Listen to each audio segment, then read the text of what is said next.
कि तांडवगत मुंडन पर नाचत गिरधारी, तांडवगत मुंडन पर नाचत गिरधारी, तांडवगत मुंडन पर नाचत गिरधारी, तांडवगत मुंडन पर नाचत गिरधारी, नाचत गिरधारी हा नाचत बनवारी, नाचत गिरधारी हा नाचत बनवारी, तांडवगत मुंडन पर नाचत बनवारी, तांडवगत मुंडन पर नाचत गिरधारी, पम पम पम पग पट कद फम फम फम फनन पर बिम बिम बिम बिनती करत नाग बधुहारी, तांडवगत मुंडन पर नाचत गिरधारी, तांडवगत मुंडन पर नाचत गिरधारी।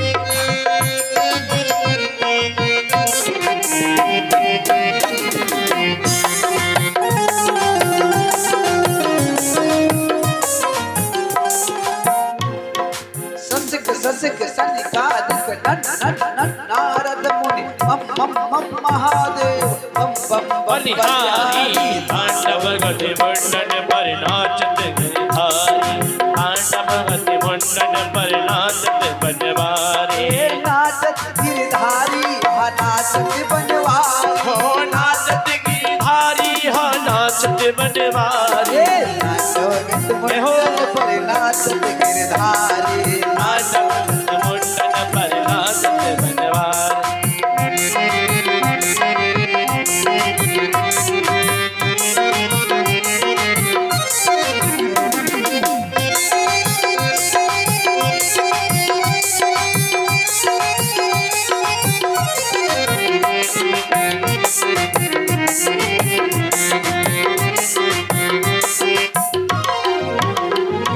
विविध विविध विद्याधर दम दम दम देव सकल गंग गंग गंग गुण गंधर्व नाचत गिरधारी, तांडवगत मुंडन पर नाचत गिरधारी, तांडवगत मुंडन पर नाचत गिरधारी, नाचत गिरधारी हा नाचत बनवारी, नाचत गिरधारी हा नाचत बनवारी, तांडवगत मुंडन पर नाचत बनवारी, तांडवगत मुंडन पर नाचत बनवारी, तांडवगत मुंडन पर नाचत गिरधारी।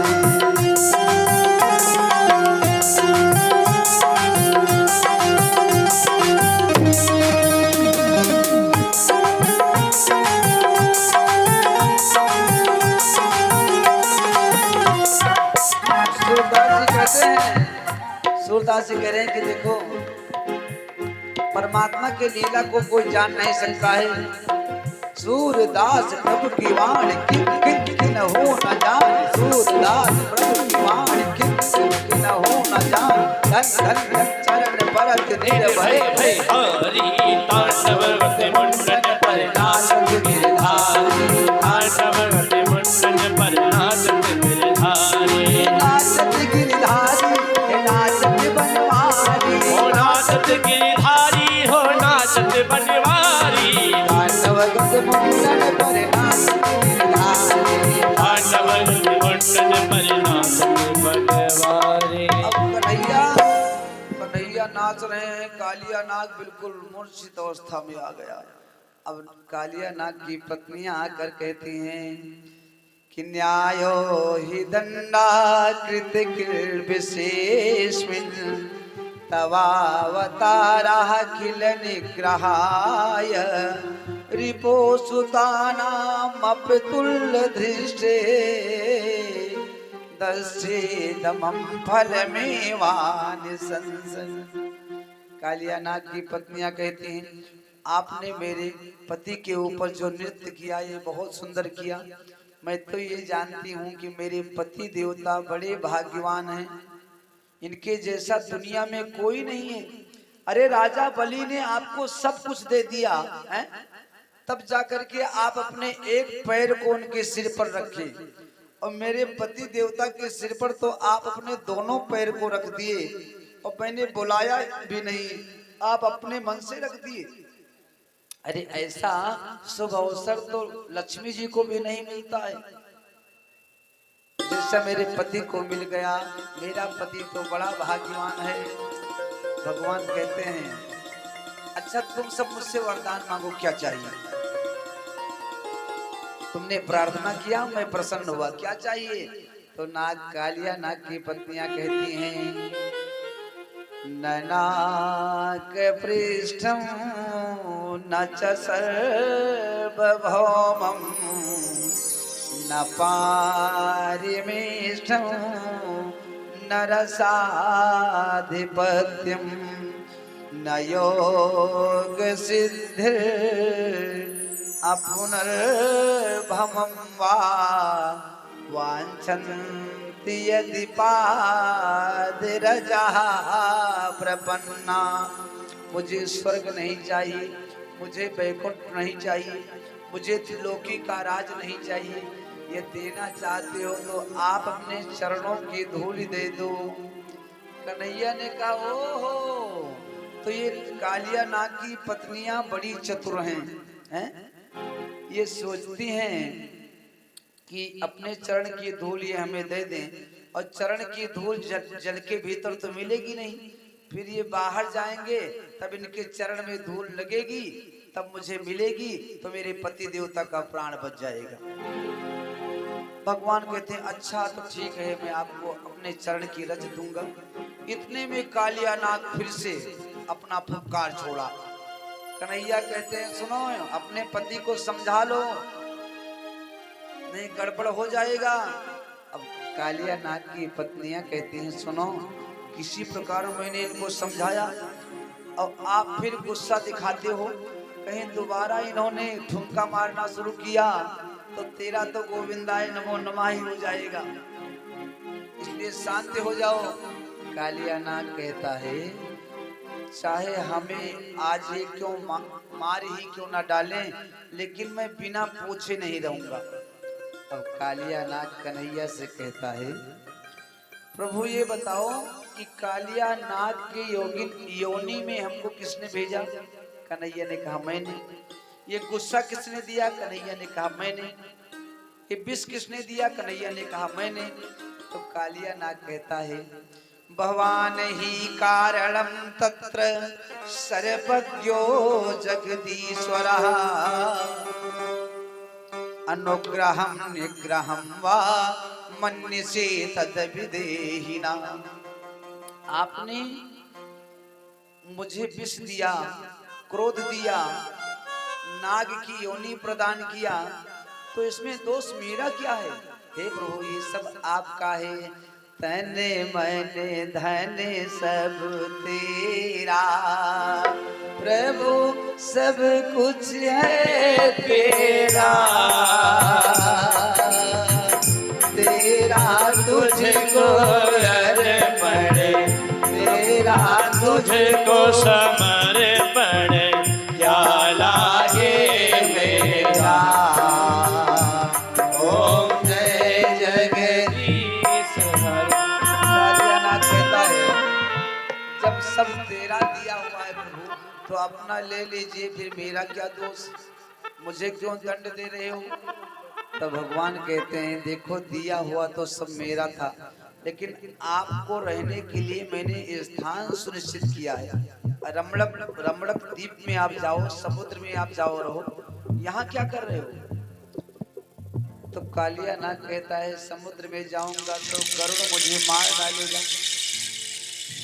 गरुड़ क्यों मार डालेगा?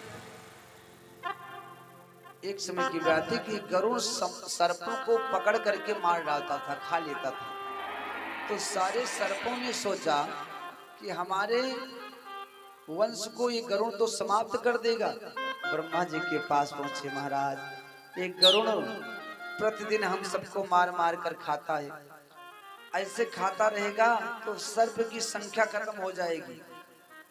तब ब्रह्मा जी ने गरुड़ को समझाया भैया आपको ऐसा नहीं करना है, और सर्पों से कहा कि महीने में एक दिन अमावस्या के दिन एक सर्प गरुड़ को दिया जाएगा बलि के रूप में।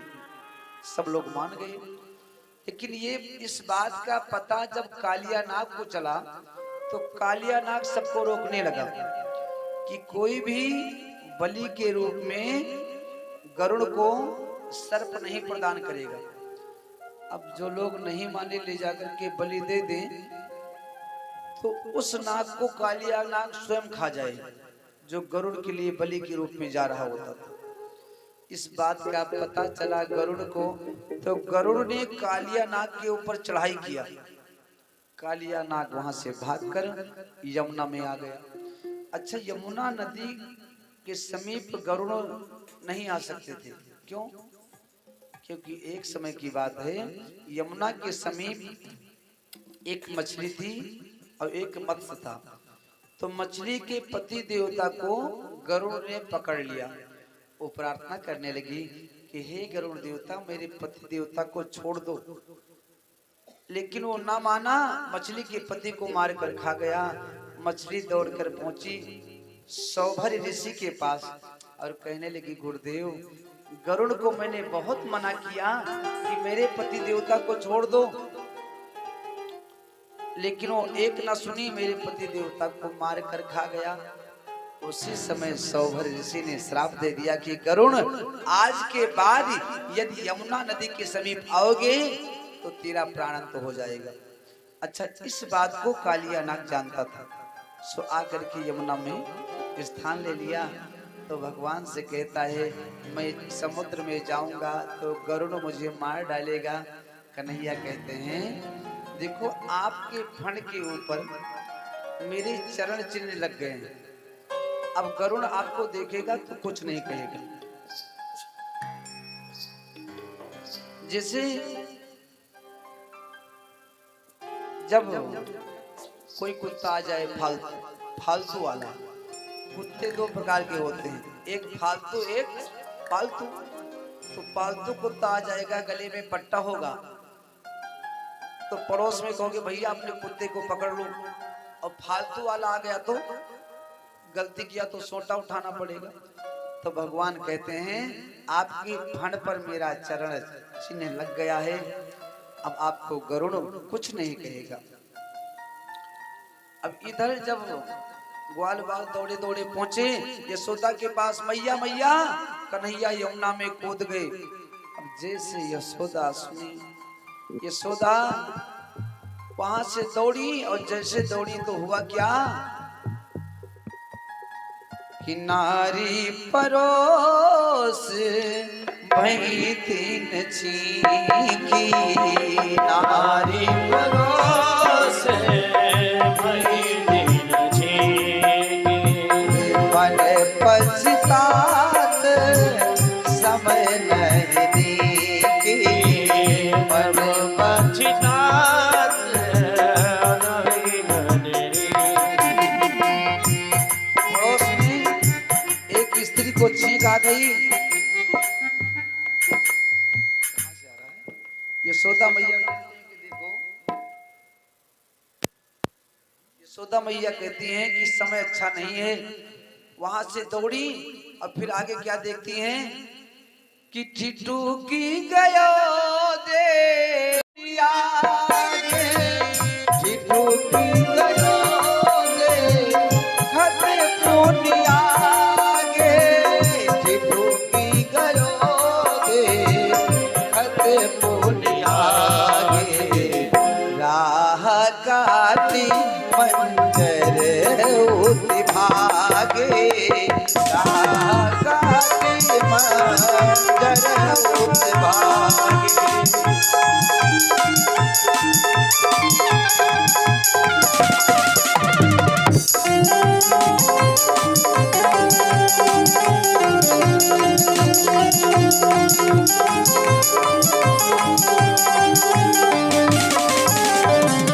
आगे यशोदा मैया जाती हैं तो मंजर माने बिल्ली, बिल्ली ने रास्ता काट दिया।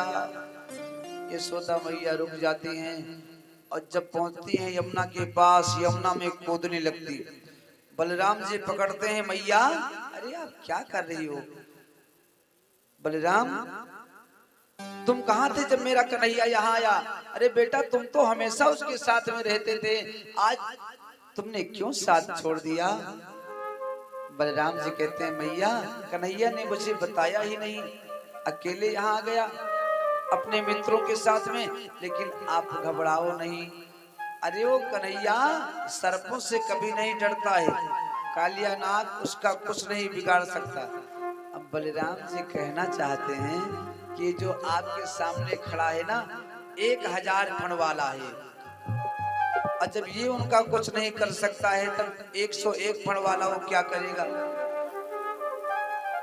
अब इतने में हमारे कन्हैया कालिया नाग के फण पर बैठकर बंसी बजाते हुए ऊपर आए। मैया ने जैसे देखी, अरे कन्हैया, अरे बेटा नीचे आ जाओ नीचे, ये बड़ा जहरीला सर्प है, डस लेगा। कन्हैया ने कहा मैया अरे ये तो मेरा चेला बन गया है, चेला। कन्हैया कालिया नाग के फण से नीचे उतरे और कालिया नाग रमणक द्वीप में चला गया। इधर रात्रि में दवानल अग्नि लग गई, हमारे प्रभु ने समस्त ग्वाल बालों की रक्षा की, उस अग्नि को पी गए। सुखदेव जी कहते हैं राजन, एक दिन हमारे कन्हैया ने गोपियों से कहा कि देखो आप लोग रात्रि में स्नान करने जाती हो यमुना में और निर्वस्त्र होकर स्नान करती हो, ये अच्छा नहीं है। देखो निर्वस्त्र होकर स्नान करने से वरुण देवता का अपमान होता है, पहली बात। और दूसरी बात, आपने अपने वस्त्र को निकाला बाहर रख दिया, अब कोई मनचला व्यक्ति आकर के आपके वस्त्रों को लेकर चला गया है तो क्या होगा? अच्छा देखो इस चरित्र पर लोग कहते हैं कि कन्हैया को वहां नहीं जाना चाहिए, हैं? वस्त्रों का चोरी नहीं करना चाहिए, लेकिन देखो इस पर ध्यान दीजिए कि यदि कन्हैया ने वस्त्रों को चुराया तो कर्तुम अकर्तुम अन्यथा कर्तुम सो ईश्वरा, ईश्वर तो सर्वसमर्थवान होता है। अब कन्हैया यदि ईश्वर है तो ईश्वर को तो दोष लगता ही नहीं, लगता है?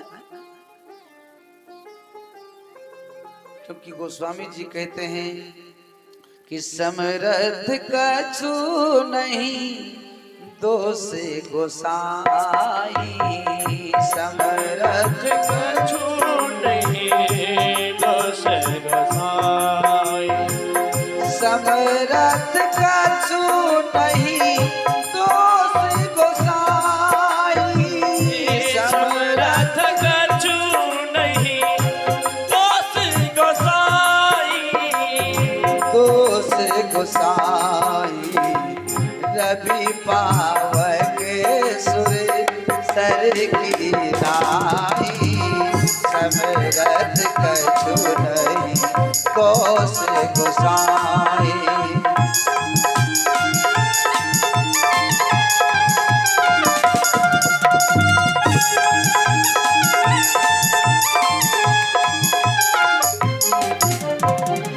कन्हैया ईश्वर हैं तो उनको दोष नहीं लगेगा। जैसे बहिया आ जाए हैं, बहिया में फसल बह जाए तो कोई गंगा को दोष देगा? धूप तेजी से हो और फसल सूख जाए, सूर्य को कोई दोष देगा? आग लग जाए पूरा गांव जल जाए, अग्नि को कोई दोष देगा?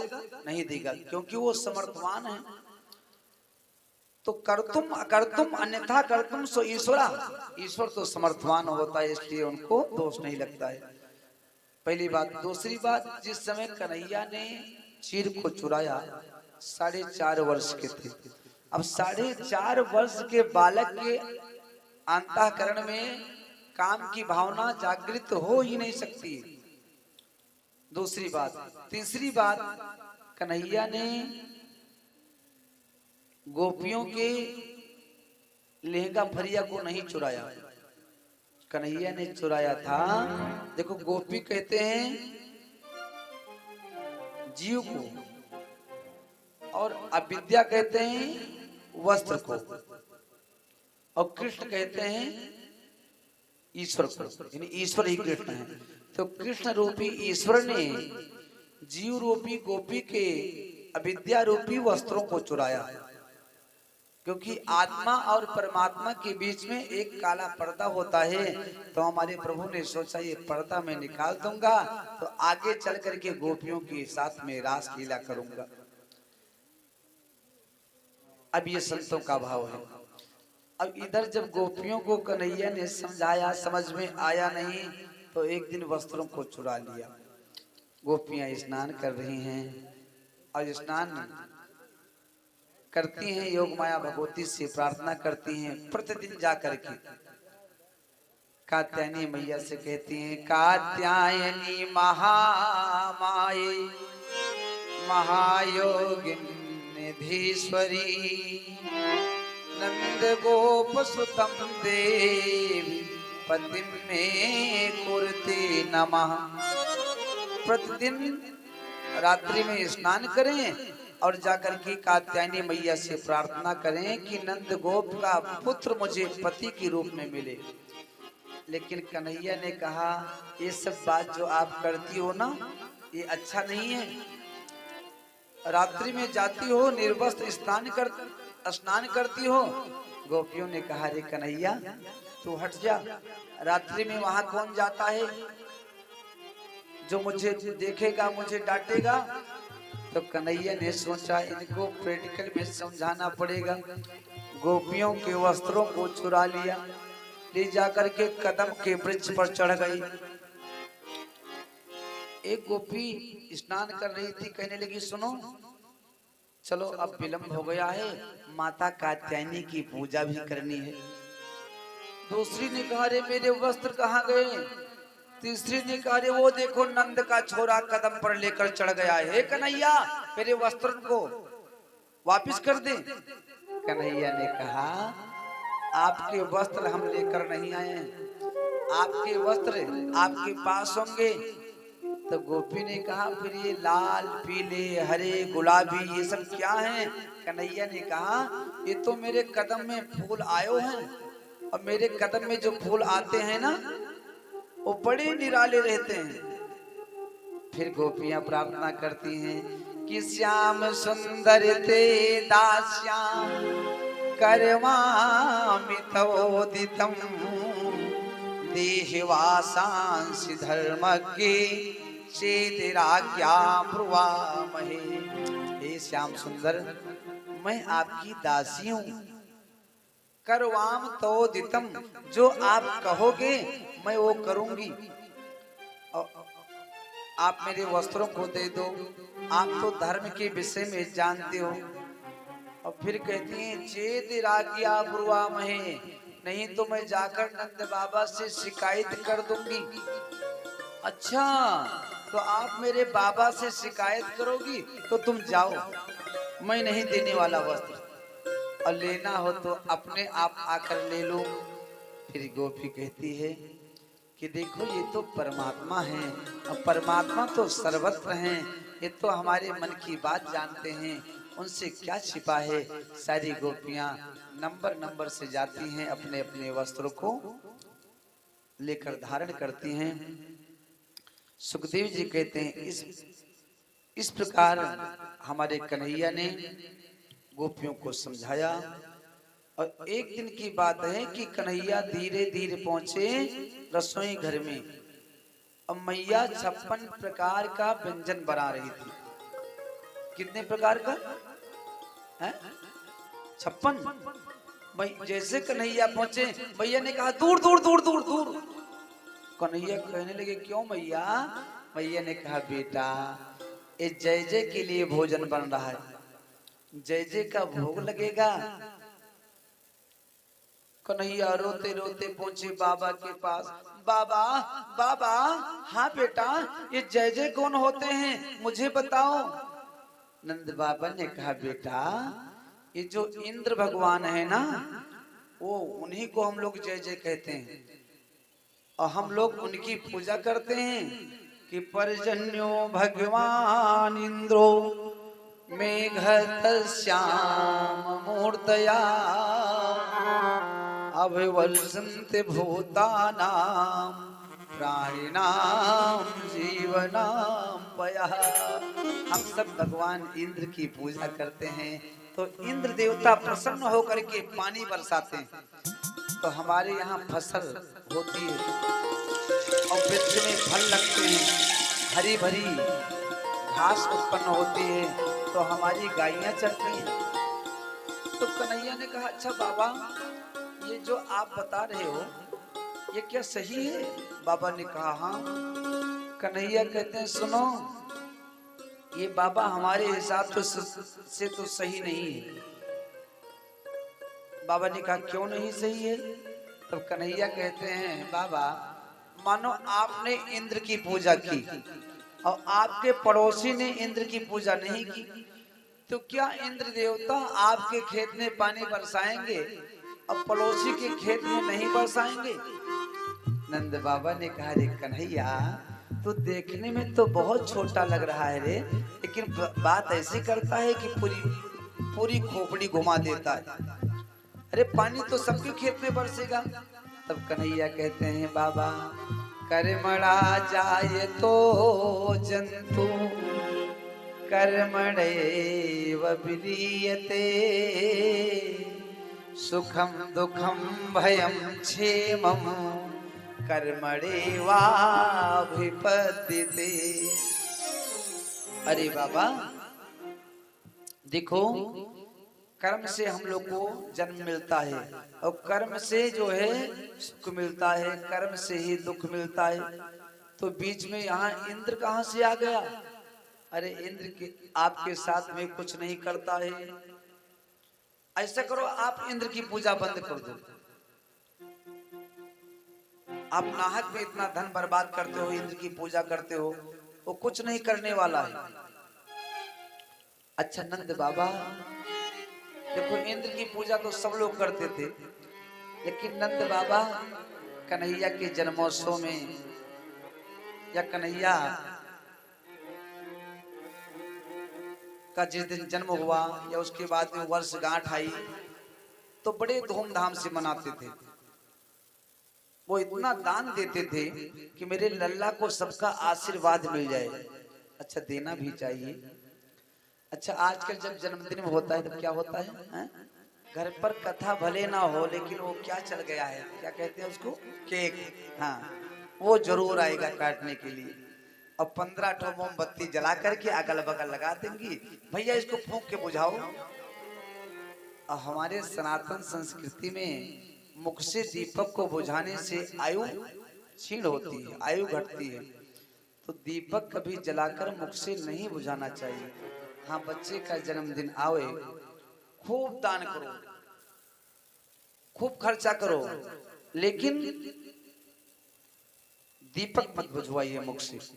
कथा सुनो, ब्राह्मणों को खिलाओ, केक काटना है तो ठीक है, ले आओ, मोमबत्ती जला दो, उसको उठा करके देवताओं के स्थान पर लगा दो, फिर काट कर वितरण कर दो, ये भी हो जाएगा।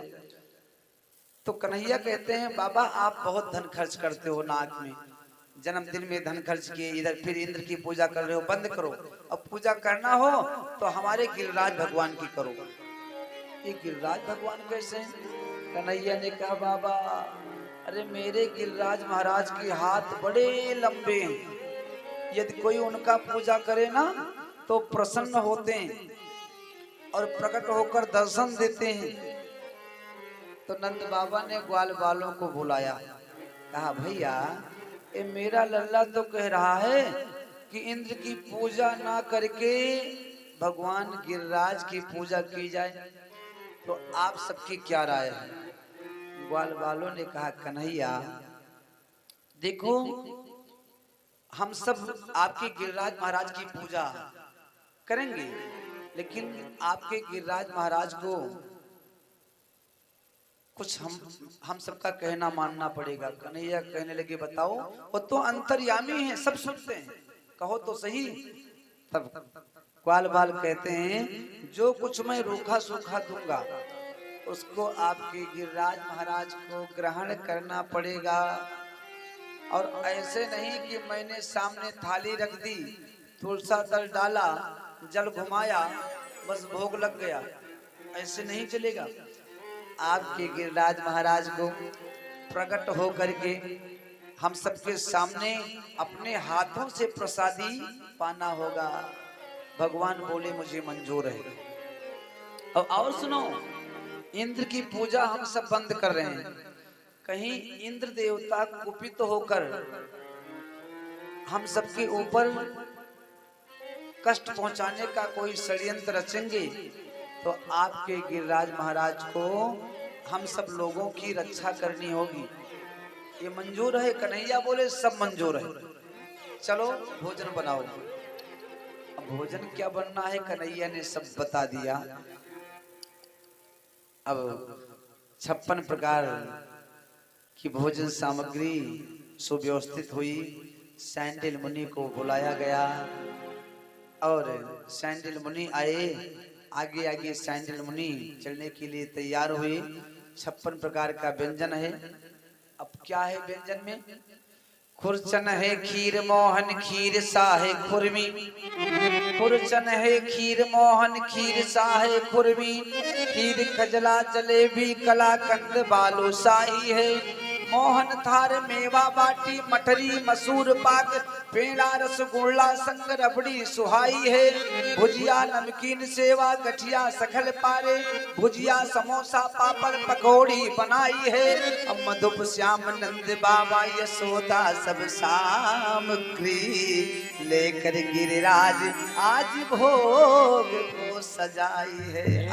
जय हो 56 प्रकार का व्यंजन लेकर सजा कर सब लोग चल देते हैं। अब गिरिराज की तरफ चलते हैं। हम सब भी अपने मन से ताली बजाते हुए गिरिराज भगवान के लिए चलेंगे। गिरिराज भगवान का दर्शन करने कि मैं तो गोवर्धन को, अरे मैं तो गोवर्धन को जाऊं मेरे वीर नहीं माने मेरो मनवा। मैं तो गोवर्धन को जाऊं मेरे वीर नहीं माने मेरो मनवा। नहीं माने मेरो मनवा, नहीं माने मेरो कनुआ। नहीं माने मेरो मनवा सखीरी, नहीं माने मेरो मनवा। मैं तो गोवर्धन को जाऊं मेरे वीर नहीं माने मेरो मनवा। मैं तो गोवर्धन को जाऊं मेरे वीर नहीं माने मेरो मनवा। जय हो।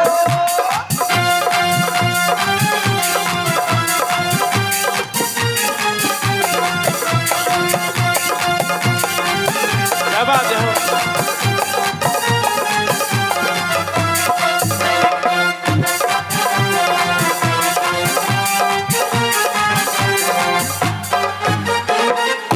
रुपया पाव जलेबी, 5 रुपया पाव जलेबी।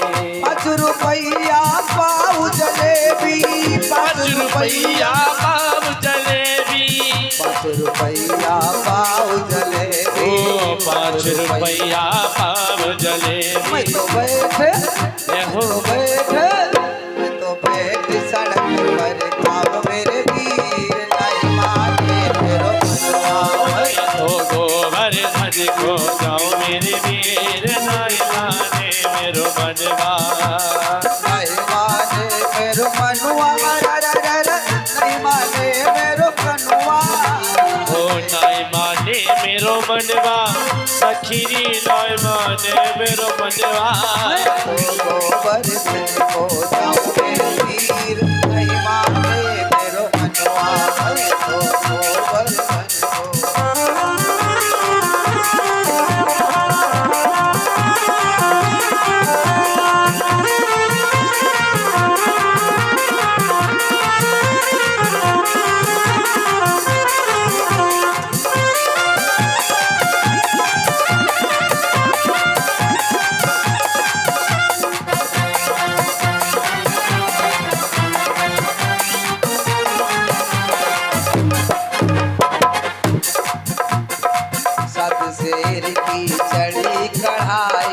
साथ शेर की कड़ी कढ़ाई, शेर की कड़ी कढ़ाई, के साथ शेर की कड़ी कढ़ाई। मैं तो ब्राह्मण, मैं तो ब्राह्मण, मैं तो ब्राह्मण न्योत जवान मेरे वीर नहीं मारे मेरो मनवा। मैं तो ब्राह्मण न्योत के आओ मेरे वीर नहीं माने मेरो मनवा। मैं तो गोवर्धन को जाऊं मेरे वीर नहीं मारे मेरो मनवा। मैं तो गोवर्धन को जाओ मेरे वीर नहीं माने मेरो मनवा।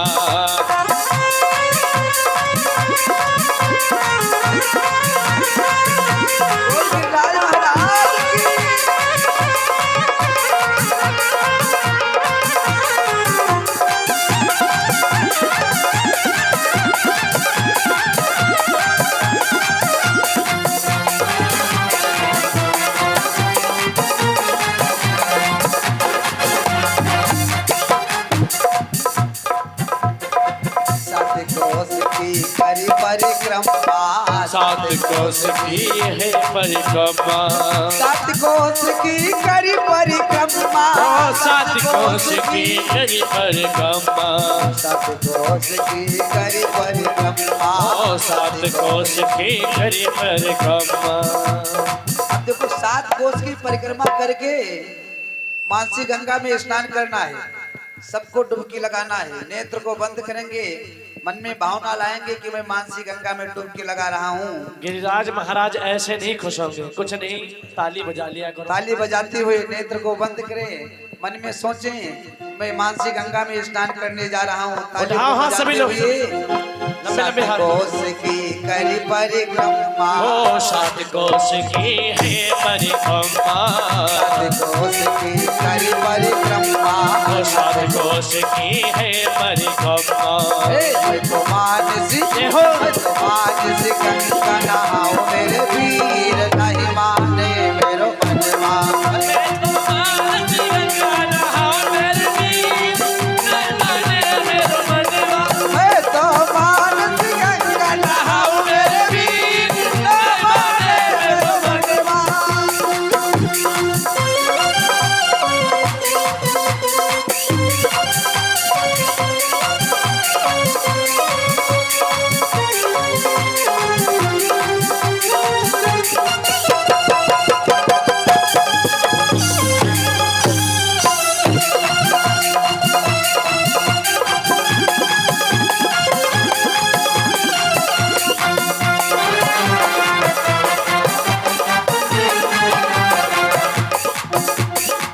नहीं माने मेरो मनवा सखीरी, नहीं माने मेरो मनवा। अच्छा नहीं माने मेरो मनवा सखी, नहीं माने मेरो मनवा। अच्छा कौन कौन चल रहा है गिरिराज भोजन में? कौन कौन चल रहा है? हाथ उठाओ भैया, हाथ उठा लो सभी लोग। अब मास्टर साहब नहीं जाने वाले, सोचते हमको भाई घर पर देखना है, बच्चे जा रहे हैं, क्या बात है? हमारे गिरिराज महाराज जी के लिए उठा लो। कि मैं तो गोवर्धन को जाऊं मेरे वीर नहीं माने मेरो मनवा।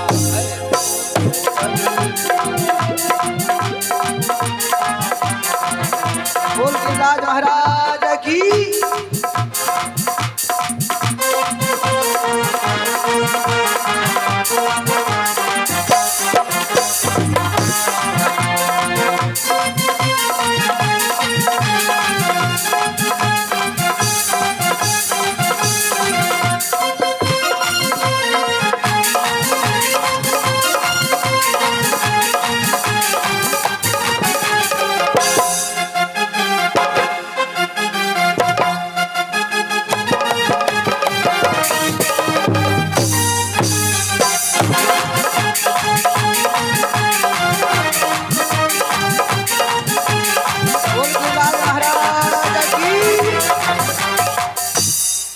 गिरिराज महाराज के पास पहुंचे तो कन्हैया कहते हैं पहले स्नान कराओ। स्नान जब कराने लगे, ग्वाल बाल सुबह से सायंकालीन का समय हो गया, लेकिन कन्हैया पूछे क्या हुआ, स्नान हो गया? ग्वाल बालों ने कहा रे कन्हैया, अभी तक तो गिरिराज महाराज के नख तक गीले नहीं हुए। नख तक नहीं गीले हुए, मैं स्नान नहीं करा पाऊंगा। अरे 7 कोस में है 21 किलोमीटर। तो भगवान कन्हैया कहते हैं आप अपने नेत्रों को बंद करो। जैसे ग्वाल बाल नेत्रों को बंद करते हैं तो मानसी गंगा को प्रभु प्रकट कर देते हैं। बोलो मानसी गंगा महारानी की जय हो। हम सब लोगों ने स्नान कराया और सैंडल मुनि ने 100 प्रचार से पूजन कराया। पूजन जब संपन्न हो गया तो ग्वाल बाल कहते हैं अपने गिरिराज महाराज से कह दो प्रकट होकर के भोजन ग्रहण करें। अब गिरिराज महाराज प्रकट हो गए, दोनों हाथों से जो है प्रसादी को पाने लगे कि आओ आओ सावरिया प्यारे आओ, जी में जी भोग लगाओ, 56 भोग तैयार है। आइए आओ आओ आपके लिए 56 सावरिया बेगा आओ, नीमो जी लोज लगाओ, हे 56 भोग तैयार जी। थारा टाबरिया करे मन हार जी। अरे आओ आओ सावरिया बेगा आओ, नीमो जी भोग लगाओ, हे 56 भोग तैयार जी। थारा टाबरिया करे मनोहार जी।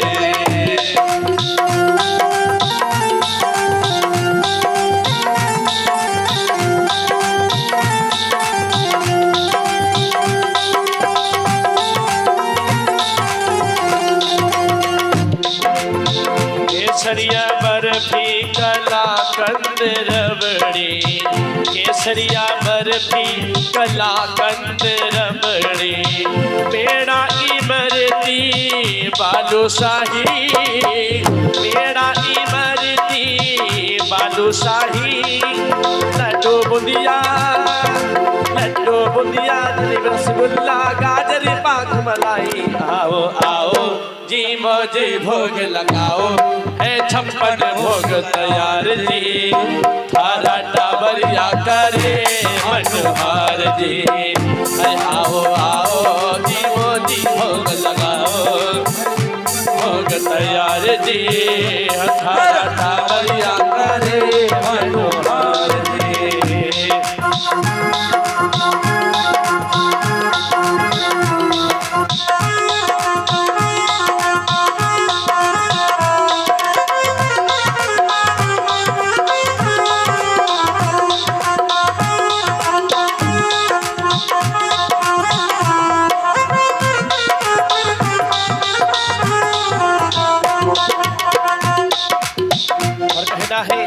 दाल मोठ और पकौड़ी कचौड़ी, भुजिया पापड़ चिवड़ो।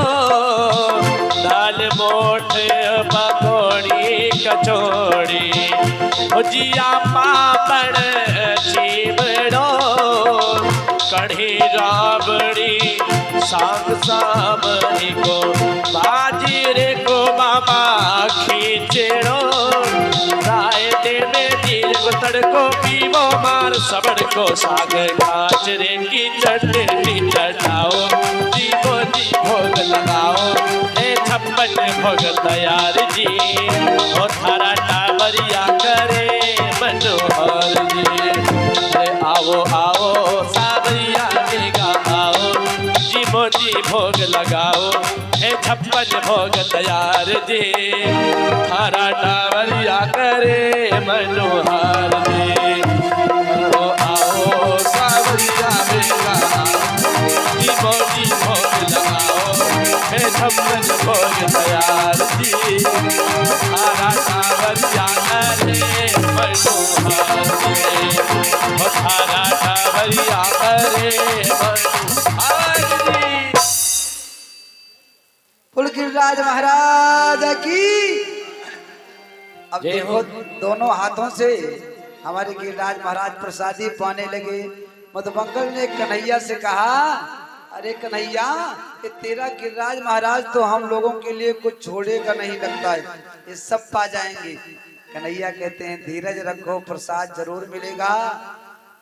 अब इधर क्या हुआ, जय हो। नारद जी पहुंचे इंद्र के पास और कहते हैं सुनो, तुम यहाँ सिंहासन पर बैठकर हैं अप्सराओं का नृत्य देख रहे हो, और वहां एक छोटा सा बालक है 7 वर्ष का, वर्षों से आपकी पूजा जो चलती हुई आ रही थी ना, उसको बंद करा दिया।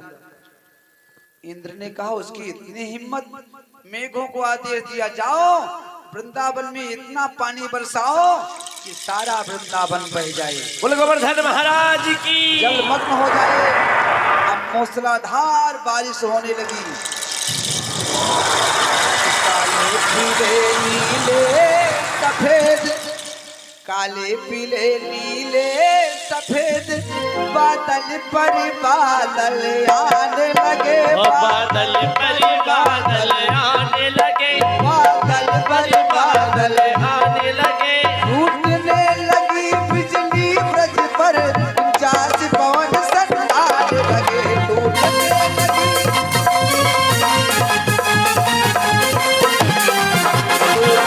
लगी बिजली ब्रज पर 50 पवन सन आने लगे।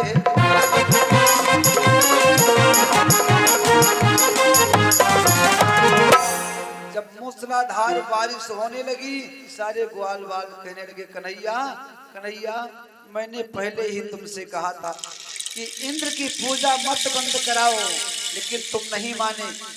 अब लो भुगतो, हम सब मरेंगे, सबके सब मारे जाएंगे। कन्हैया कहते हैं अरे धीरज रखो भैया, चलो हमारे साथ में। अब कन्हैया पहुंचे 7 कोस में जो गिरिराज पर्वत था, पूरे पर्वत को उठा ली, सारे ग्वाल बाल भीतर चले गए। अब पानी की बूंद तो नहीं पड़ रही है, लेकिन जो पानी बाहर गिर रहा है वो बहता हुआ भीतर जा रहा है। ग्वाल बाल कहते हैं कन्हैया देखो, ऊपर से तो पानी नहीं गिर रहा है, लेकिन बहकर बाहर से पानी अंदर आ रहा है। ऊपर से गिर रहा है, नीचे है गड्ढा, पानी आएगा, हम सब डूब कर मर जाएंगे। तो शेष जी पहुंचे, बांध लेते हैं। अब कन्हैया अपनी कनिष्ठिका उंगली पर जो है गिरिराज पर्वत को रोके हुए हैं। जनक पर गिरवर लीनो धारे, हाँ धारे, नख पर गिरवर लीनो धारे, आधारे कन्हैया मेरो बारो, नख पर गिरवर लीनो धारे, कन्हैया मेरो बारो, कन्हैया मेरो बारो, कन्हैया मेरो बारो। बोलो सभी लोग और तालियां बजाओ सभी लोग। अरे कन्हैया मेरो बारो, कन्हैया मेरो बारो, नख पर गिरवर लीनो धारे, कन्हैया मेरो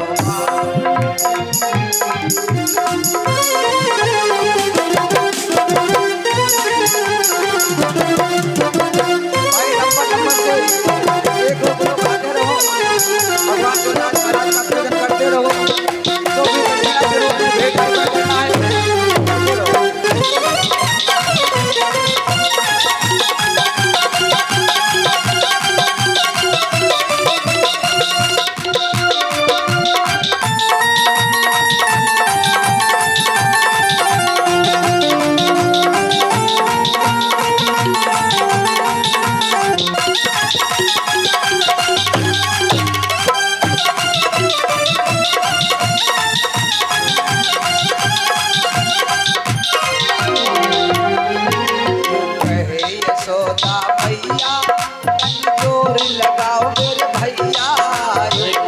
यशोदा मैया तनी जोर लगाओ मोरे भैया, कहे यशोदा मैया तनी जोर लगाओ मेरे भैया, करे यशोदा मैया तनी जोर लगाओ मेरे भैया, गिरवर के बोझ अपार, कन्हैया मेरो बारो, पर गिरवल लीनो धारे, कन्हैया मेरो बारो, पर गिरवल लीनो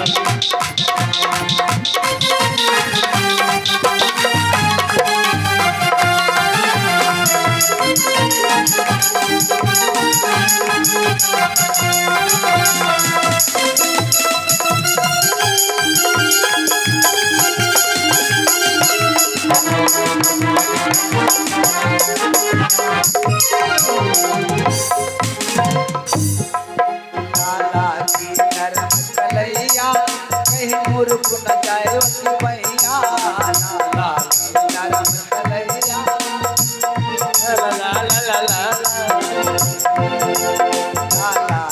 नरम कलैया कहीं मोर पुन गाय वाली बहिया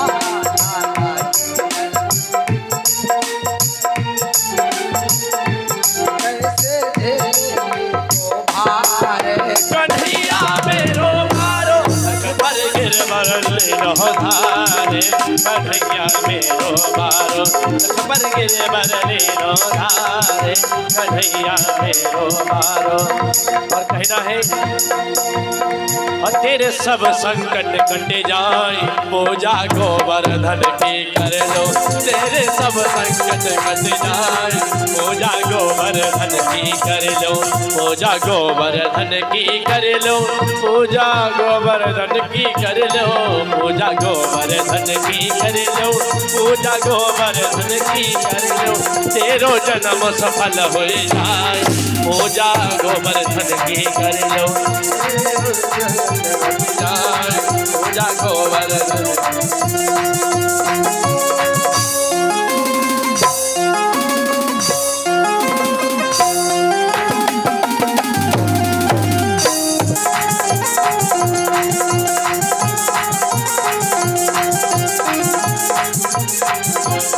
और कहना है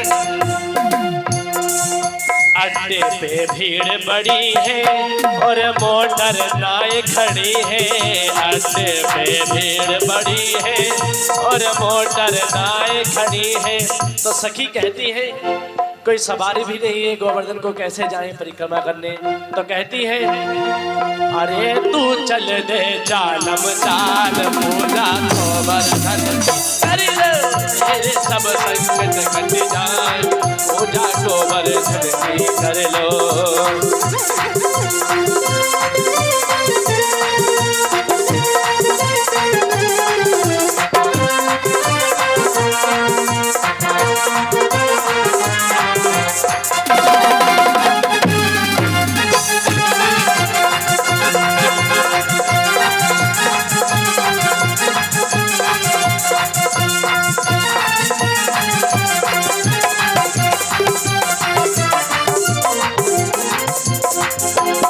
है सखी जामन से गंगा नहैयो गिरिराज को शीश नवैयो जामन से गंगा नहैयो गिरिराज को शीश नवैयो।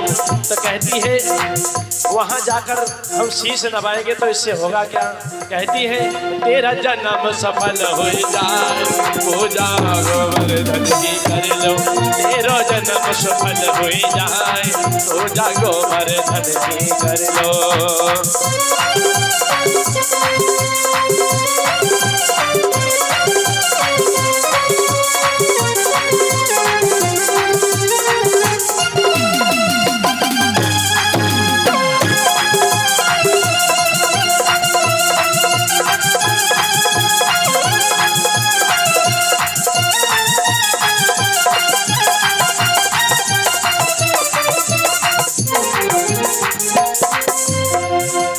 कहती है मंदिर जो बीच पड़ेंगे कहती है जो बीच में मंदिर पड़ते हैं महाराज जी बड़ी अच्छी बात कह रही है सखी।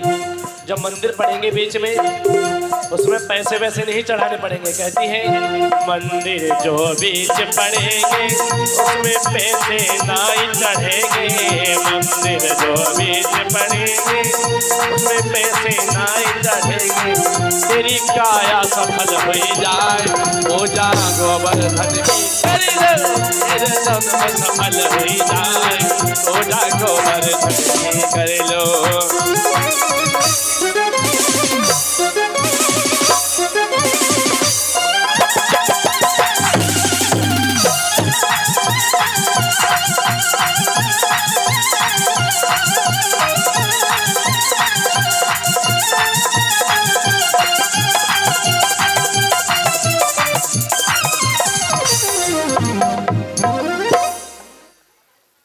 बोल गिरिराज महाराज की।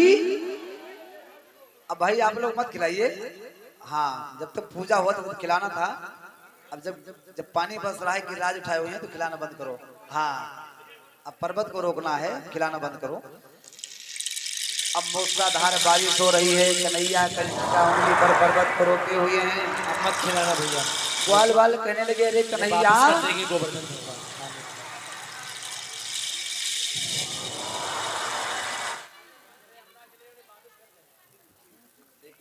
वापस बैठा दे, बैठा दे। अब कन्हैया से कहते हैं अपनी उंगली को थोड़ा हटा लो, आप थक गए होंगे, हम अपने सोटा को लगा देते हैं। कन्हैया कहते हैं भैया मैं उंगली को हटाऊंगा तो ये पर्वत नीचे आ जाएगा। अरे ग्वाल बालों ने कहा रे हटा कर तो देख। जैसे उंगली को हटाई तो तड़ातड़ करके जितनी लाठी लगी हुई थी ना सब गोविंदाय नमो नमः टूट गई। अरे कन्हैया, कन्हैया भैया पर्वत को रोक, पहाड़ को रोक। कन्हैया ने फिर से रोका। तो ग्वाल बाल कहते हैं अरे कन्हैया तू ये बता, तो माखन चोरी मेरे साथ में किया है, गाय मेरे साथ में चराया और खेल कूद मेरे साथ में किया, तो मेरे में इतना बल नहीं आया, तुम्हारे में इतनी ताकत कहाँ से आ गई? तो कन्हैया कहते हैं कछु माखन से बल बढ़ो, कछ गोपिन की हो सहाय, श्री राधे जू की कृपा से मैंने गिरवर लियो उठाए।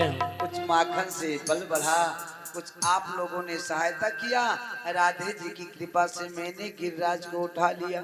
जय हो। और इधर इंद्र मेघों से कहता है कि गणम सांवर्तकम नाम मेघानाम शांतिकारिणा, इंदो प्रचोदयात क्रुद्धो वाक्यम चाहे समानितम। अब मेघों से कहते हैं जो वृंदावन बह गया हो तो जाकर पानी रोक दो। अब मेघ आकर देखते हैं तो यहाँ तो धूल उड़ रही है। अच्छा धूल क्यों उड़ रही है? क्योंकि पानी बस रहा है तो उस पर्वत के ऊपर अगस्त मुनि बैठे हुए हैं अंजूरा बांध कर, जल को पीते जा रहे हैं।